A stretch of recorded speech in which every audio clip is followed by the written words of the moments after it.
रूस और यूक्रेन के बीच युद्ध में नया मोड़ आ गया है। यूक्रेन की सेना ने जवाबी कार्रवाई करते हुए रूस के अंदर 10 किमी तक कब्जा कर लिया है।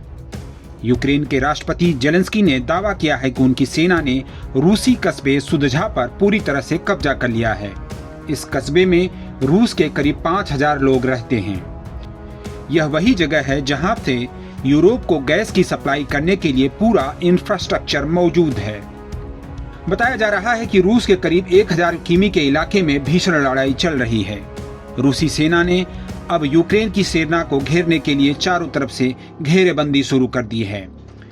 यूक्रेन ने दावा किया है कि उसने 80 बस्तियों पर कब्जा कर लिया है। इसमें सुजदा सबसे बड़ा है। रूस और यूक्रेन में भारी तनाव के बीच पीएम मोदी युद्ध शुरू होने के बाद पहली बार यूक्रेन की यात्रा पर जा सकते हैं। इसको लेकर के विशेषज्ञों ने अब उनको आगाह किया है।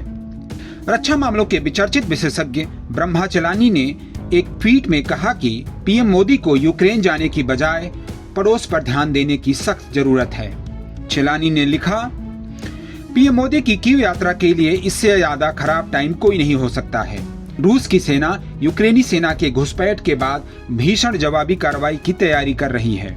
अमेरिका की सीज फायर में कोई रुचि नहीं है, लेकिन उसने कहा है कि वह रूस और यूक्रेन में युद्ध के बीच भारत के शांति लाने के प्रयासों का स्वागत करता है।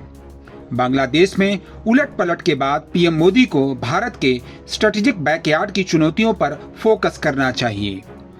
चलानी ने अपने एक लेख में कहा कि यह स्पष्ट है कि अमेरिका और भारत पिछले साल संयुक्त बयान में प्रण कर रहे थे कि वे दुनिया में सबसे करीबी पार्टनर बनेंगे, लेकिन इसके बाद भी ईरान से लेकर म्यांमार तक वाशिंगटन के हित भारत के मुख्य हितों से मेल नहीं खाते हैं। बांग्लादेश भारत के लिए ताजा खतरे की घंटी है। चलानी ने यह भी कहा कि इस वास्तविकता ने भारत को दुविधा में डाल दिया है। भारत के लिए कोई आसान विकल्प अब नहीं बचा है।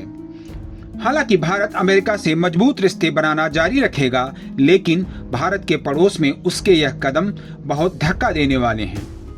उन्होंने कहा कि भारत ने जहां बांग्लादेश की घटनाओं पर गहरी चिंता जताई है और चेतावनी भी दी है, वहीं भारत के करीबी रणनीतिक दोस्त अमेरिका ने बांग्लादेश में इस सत्ता पलट का स्वागत किया है। साथ ही अमेरिका ने बदलाव को पूरा समर्थन देने का ऐलान भी कर दिया है।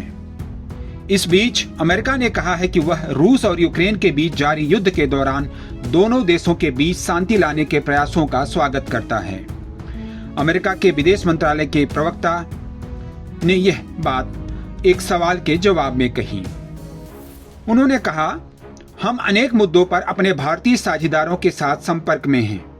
निश्चित रूप से रूस और यूक्रेन के बीच युद्ध के दौरान भारत की बातचीत का हम स्वागत करते हैं। बताया जा रहा है कि पीएम मोदी 21 से 23 अगस्त तक पोलैंड और यूक्रेन की यात्रा पर जा सकते हैं।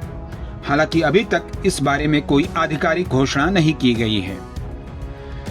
दर्शकों, आपको बता दें कि पिछले 10 दिनों में यूक्रेन की सेना रूस के अंदर करीब 10 किलोमीटर तक घुसी हुई है और जेलेंस्की ने ऐलान किया है कि उन्होंने सुजदा कस्बे पर कब्जा कर लिया है और यहीं पर यूक्रेन की सेना ने अपना ऑफिस भी बना लिया है।